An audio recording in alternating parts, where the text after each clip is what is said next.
What's good, collective? Tap in, collective. We're going to pull some cards and see what's going on in the collective energy. Take what resonates, leave the rest. All right, this is a general reading. All right, spirit. What's going on in the collective energy? What's going on in the collective energy? All right, so we got judgment in reverse. What else do we have? The Four of Wands. Okay. I heard I was wondering if I could come over to your house. I was wondering if it's a good time to talk. There's something that I want to talk to you about. Okay, there's something on someone's mind. They're considering communicating this to you, but they're trying to figure out when is the best time to talk about it, when is the best time to bring it up. They haven't quite decided if they're ready to bring proposition. It feels like a proposition. Okay, so collective. So it looks like somebody wants to proposition something to you and they don't know when a good time is to do that. All right. They don't want to be the one to ask. They don't want to be the one to call. Okay, but it looks like they have to call or they have to ask because you have already established something. You've already built something or established something. So it's I feel like this person wants you to extend the invitation, but they know ultimately you have no need to extend the invitation.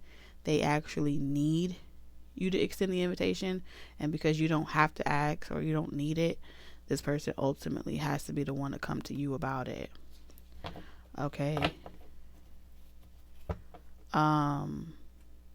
This feels like with the Chariot in reverse, like you don't technically have to do anything with the Chariot in reverse. Like you don't have to you don't, like, this person may have some bad news in regards to like transportation. Okay, we have bad news. Bad news in regards to transportation, and this person is trying to do it on their own and handle this business by themselves. But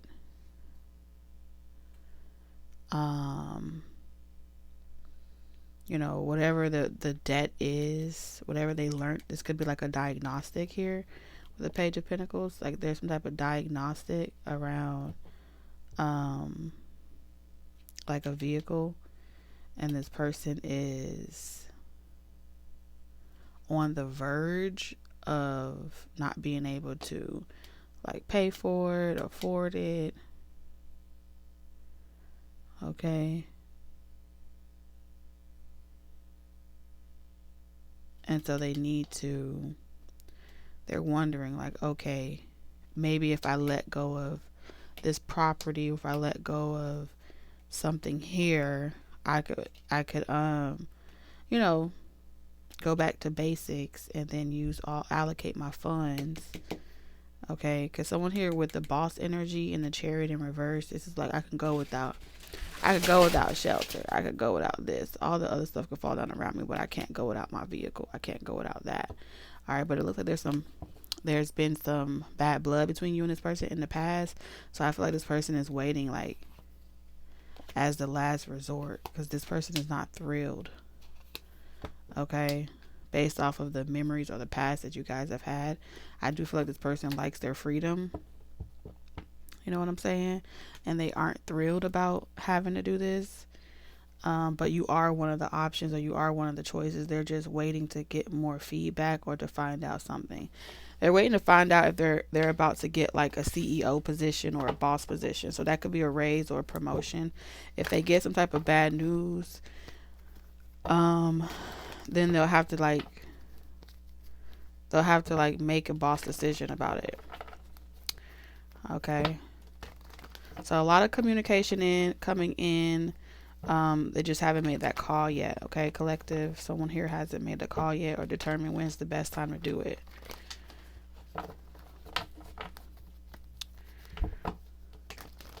All right, let's see.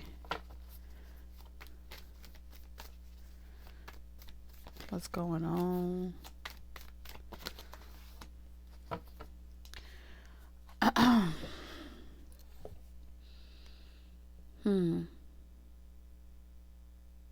Someone here has to let go. They have to let go a lot of belongings, or they have to let go of a lot of savings, or something to do with like savings or belongings. They know they have to let go of something that they've been holding on to. 7 of Cups. What else? What's going on? A collective energy.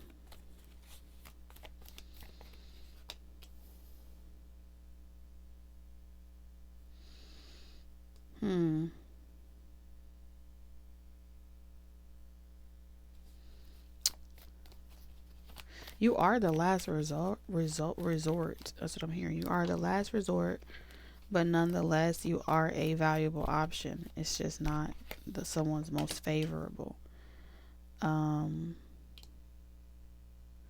Mainly because it feels like this person feels like they don't want to hear you say like "I told you so," or they don't want this to be like a validation of them them failing at something.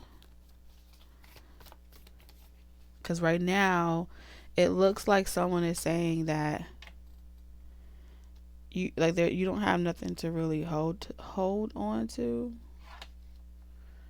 I feel like whatever happened between you and this person, they were using that to hold on to it as like, you know how you use your negative experiences as fuel and energy to push through, or to stay away, or to not be involved with someone. This person feels like whatever happened between the two of you,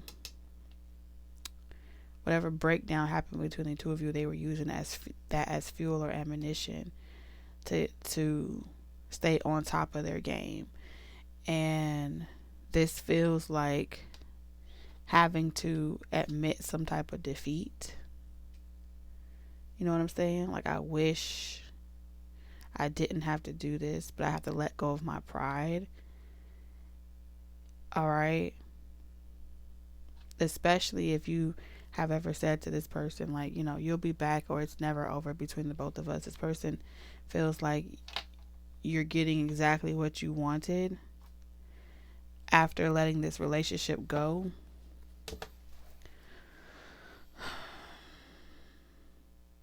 So they would have to let go of whatever they were holding on to. And, pretty much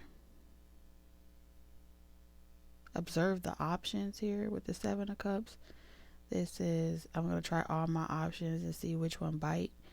It looks like this person has rubbed a lot of people the wrong way, but haven't technically burned the bridges.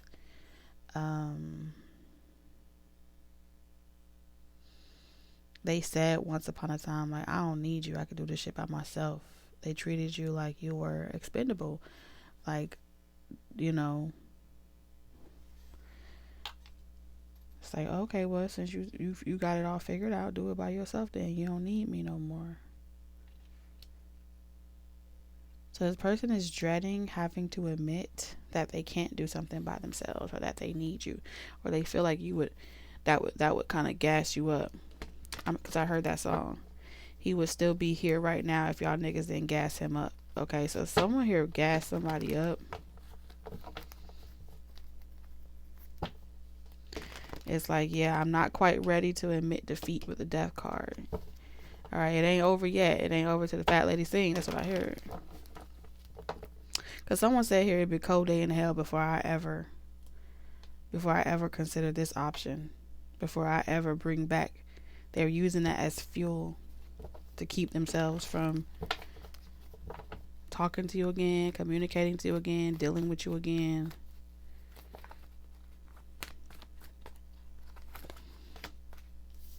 Or justice here.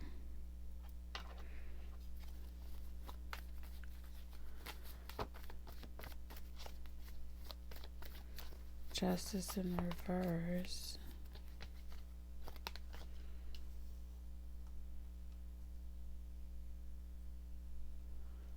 Someone feels like it's not fair. This is exactly what you wanted for them. This person feels like you was preying on their downfall. Because it's like karma here. You know what I'm saying? Someone here does believe in karma. The six of swords is in reverse, so they believe in karma. They feel like they have no choice but to like deal with you or deal with somebody. I don't know if it's you or someone else. They have no choice but to deal with someone. Okay, I do feel like this is someone that has dated around, explored other options. After exploring other options, dating around, none of them compare to you. They always feel like the road ends up leading them back to you. And they're not happy to admit this. And they don't want to stroke your ego. Okay, and that's the Page of Wands right here. Okay, so this is why this person doesn't want to communicate to you. All right, if you extended an invitation to this person, like, hey, if you ever need, you can always do this. Or, hey, if you ever need help, you can always do that. This person doesn't want to accept some type of invitation.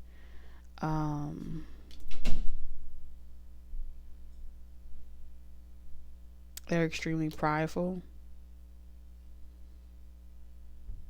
I do feel like this person is hoping that this is why they're hoping that you offer again. You invite or you offer again without them having to do it, because at least they'll be able to, they feel like at least they'll be able to hold their pride, their dignity. Like if they're sacrificing their pride, they want to be able to hold their dignity in this situation.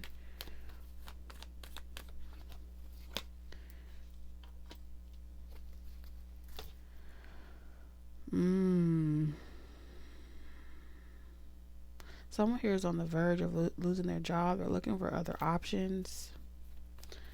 It looks like this person may be losing their job due to some type of bad blood between, it feels like a professional soulmate. Okay.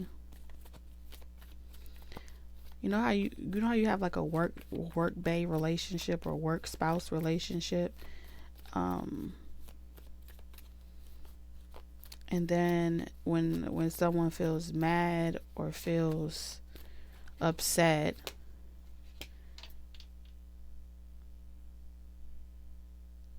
they start acting funny, going back to like, there's someone here that starts acting funny every time they think that a person is going back to like their ex, or they're going back to another person. They start being like, well, go back to that person. You're not gonna play me. I'm not stupid. I know what you're trying to do. I'm 10 steps ahead of you. They're almost like pushing this person, and like on the verge of like pushing this person, like I'm trying not to do that shit, and you're pushing me to it. You're making me have to do it, where I'm gonna need that person.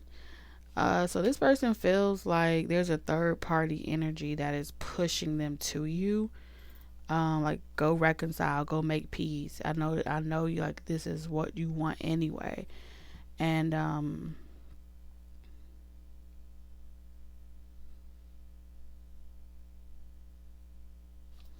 the Six of Wands is saying that it's affecting their performance at work. It's affecting their money in general. They just don't want you, collective, to be able to say, I told you so.